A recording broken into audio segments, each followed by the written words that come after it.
ความลับดำมืดของซักเกอร์เบิร์กเมโมที่ถูกแบนเปิดเผยทุกอย่างดำน้ำสู่ข้อเรียกร้องที่ระเบิดจากเมโมของซาราวิลเลียมเกี่ยวกับผู้นำระดับสูงของเมตา All right, so we've got this story blowing up. Yeah. And it feels like something straight out of, one of those Silicon Valley shows. Oh, yeah, for sure. A new memoir. Yeah. Careless People. Subtitle, A Story of Where I Used to Work. Right. By Sarah Wynne Williams. And she was a director at Facebook. Or I guess we should say Meta now. Right, Meta now, yeah. This thing is not just making headlines, it is sparking legal battles. Absolutely. Yeah, we've been going through all the coverage on this. BBC, Right. New York Post, CNBC. There's even a blog post floating around. Wow. And it is clear this book has thrown a grenade into things. Oh, yeah. And your job on this deep dive is to understand, really, what is at the core of Wynne Williams' claims. Okay. How is Meta hitting back, and what does this tell us about how these big, massive tech companies actually work? And the people at the top of them. Okay, so let's jump into some of the claims themselves. I mean, this book is making some pretty serious accusations, right? It is, yeah. And it starts with Sheryl Sandberg. What are some of the things that stood out to you as the most, I don't know, significant or surprising allegations against her in these reports, and why? Well, the thing that really sticks out here is this contrast between the very public persona Sandberg cultivated and then the alleged private behavior. Mm-hmm. We're reading reports about a lingerie purchase, something like $13,000 allegedly for herself and like a junior staff member. Oh, wow. And then there's this anecdote about Wynne Williams being invited to share a bed on a corporate jet. Really? I mean, these details, whether true or not, they immediately catch your attention. Oh, for sure. And they paint a picture that maybe some people would say clashes with that whole lean image, right? Yeah. And I think it brings up this question of, the pressure on leaders, especially women in these very visible positions, Right. to maintain a certain image. And does that always reflect, what's really going on? Yeah, it's a good point. I mean, it makes you think about, the kind of performative aspect of leadership. Yeah. Especially in an industry like big tech, which is under so much scrutiny. Yeah. Now, the memoir also gets into Wynne Williams' perception of Sandberg's professional style, doesn't it? Yeah, it does. And according to the reports, Wynne Williams saw that lean-in message as more of a shtick, almost suggesting that Sandberg was more interested in compliance than actual empowerment. Really? Yeah, and one of our sources actually picked up on this too. They mentioned how Sandberg's persona sometimes felt a bit forced. And this just adds to that question we were talking about, authenticity and leadership, Yeah. And that potential disconnect between what's being said publicly and what the internal culture is actually like. Right. It's one thing to, talk about leaning in, but it's another thing to, allegedly foster an environment where obedience is what you really value. Yeah, totally. Okay, now shifting gears to Mark Zuckerberg, the founder himself. Right. The accusations against him seem, I don't know, even heavier, I guess, right? Touching on these really critical areas of Facebook's or Meta's operations. Yeah. What are some of the key claims there that really stood out to you? So the allegations around Zuckerberg are big, they're significant because they go beyond just personal conduct and get into the ethical and global responsibilities of a company like Meta. Okay. And that claim that he was sucking up to China by looking into censoring content to get into the Chinese market is huge. Right. Now, Meta has said that they were interested in operating in China and they considered different ways to do it. Okay. But they say they never actually did implement any censorship. But this raises a really important point, right? Yeah. About the tension global tech companies face. Balancing access to these markets with their supposed values like freedom of expression. Yeah, for sure. It's a problem we see them wrestling with all the time. All the time.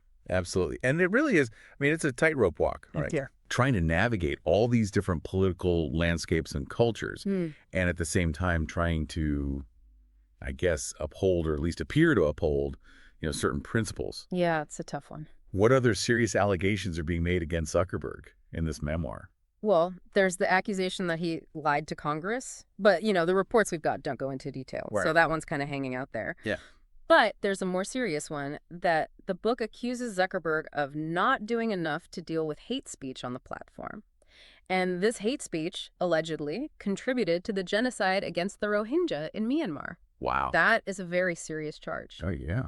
And it really gets at the huge power these platforms have and the ethical responsibilities that come with that power. Then you've got this claim about Zuckerberg bad-mouthing Sandberg to Stephen Miller, no less, criticizing Facebook's culture as too feminine and inclusive. And if true, that could be seen as, a pretty troubling view on diversity and inclusion from someone at the top. Yeah, wow. Finally, there's mention of some awkward encounters with world leaders. But again, there are no specifics. Right. So hard to say what that even means. Right, okay. So those are some really heavy accusations, especially the ones about the company's global impact and its ethical responsibilities. It really makes you stop and think about, just how much power these companies have and the responsibility that comes with that power. Now, Joel Kaplan, who's a current policy chief at Meta, is also in the book. What kind of allegations are being made against him? So with Kaplan, it's more focused on his behavior towards Wynne Williams. Okay. She says he was inappropriate, like pressing up against her on a dance floor and making comments about her appearance and her husband that were unwelcome. Oh, wow. And she even claims he was emailing her constantly once she was recovering from a serious complication after childbirth. No way. Yeah, demanding she participate in work stuff. But we do have to keep in mind the reports say that Meta did an internal investigation into all this. Okay. And they cleared Kaplan of any wrongdoing. Right, so we have Wynne Williams' account, but also the result of Meta's internal investigation. And, of course, this all leads up to Meta's very strong reaction to the whole memoir. What has their response been, and what legal action have they taken? Yeah, well, Meta has come out swinging. Okay. They're calling the book false and defamatory. They say it's just a bunch of out-of-date and previously reported claims with some false accusations thrown in. And they didn't waste any time going to court. Right. They got an emergency ruling from an arbitrator to temporarily stop Wynne Williams from promoting or distributing the book. Wow. They argued she broke her severance agreement, which had a non-disparagement clause in it. And this really shows you the kind of power imbalance between ex-employees and these big corporations when sensitive information gets out. Right. And the arbitrator sided with Meta, at least for now. That's a pretty big deal. It is. The arbitrator said Meta's likely to win its case. Okay. And that they'd suffer immediate and irreparable loss if they didn't get that temporary order. So now Wynne Williams can't badmouth Meta, and she has to try to stop the book from being published or distributed further. I mean, this shows you how seriously Meta is taking these allegations and how far they're willing to go to control what people are saying. Right. So not only are they saying the claims are false, they're actively trying to keep people from even seeing the book. What else are they saying about Wynne Williams and, I guess, her motives? Well, they claim she deliberately kept the book a secret and didn't go through the usual fact-checking processes. Really? Yeah, and they're saying she was fired for poor performance and toxic behavior, and that she got paid by anti-Facebook activists to write the book. Wow, okay. Now, it's interesting. Sarah Feinberg, another former Meta employee, came out publicly to defend Joel Kaplan. Oh, really? Yeah. She said she only ever saw him act professionally. So you can see Meta is really pulling out all the stops to discredit Wynne Williams and her story. It's really, it's a classic he said, she said situation, isn't it? It really is. Two totally different stories. And Meta's doing everything it can to make people doubt Wynne Williams.